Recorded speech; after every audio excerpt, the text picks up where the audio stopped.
My name is Claus Langfred, and I'm a professor at George Mason University.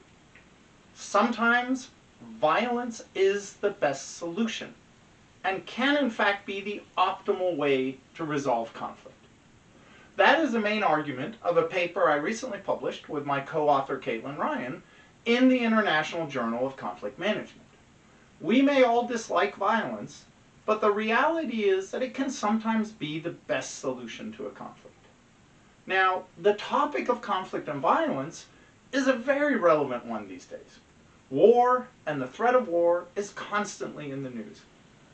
There's lots of violence within societies, protests, riots, gang violence, shootings. We've even witnessed a rise in attempted and successful assassinations of politicians, CEOs, prominent figures, and the specter of interpersonal violence, whether self-defense, bullying, or domestic violence, is ever present.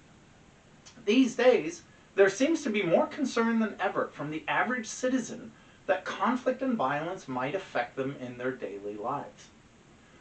Regardless of the level of analysis, from conflict between nations to conflict between individuals, having a clear model to help us determine the best response is really important.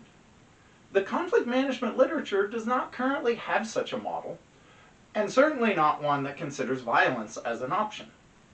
Our paper finally provides such a model. That said, we want to be very clear. We're not saying that violence is awesome or suggesting we should be looking for opportunities to be violent. Of course not. Our paper provides a step-by-step logical model for evaluating if and when violence may be appropriate, so that we can correctly identify the circumstances when it is in fact a good idea. Our model is focused on making a calculated decision, using as much available information as possible, and estimating likely outcomes as accurately as possible. In many cases, that deliberate process will result in decisions that involve less violence. But occasionally, the model may tell us that violence is actually the best solution.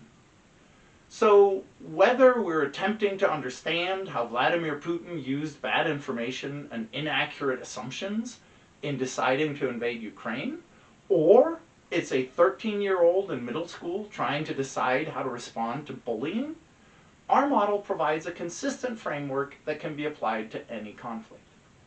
Now, to people who have served in the military or worked in law enforcement, the notion that violence might sometimes be a good solution may be fairly obvious. But to most people, particularly in the relatively safe and soft Western industrialized societies, it may seem quite odd, possibly even offensive, for me to suggest that violence can sometimes be the best method for resolving conflict. So there's definitely some controversy, and there will be people who do not like our conclusions or even our underlying premise. However, we strongly believe that our argument is correct, and therefore we want people to be aware of this paper. When we do encounter situations in which violence might be our best option, we should not shy away from it, but rather we should embrace it as the optimal way to resolve that conflict, even if it makes us uncomfortable. An analogy here might be surgery or chemotherapy in response to cancer.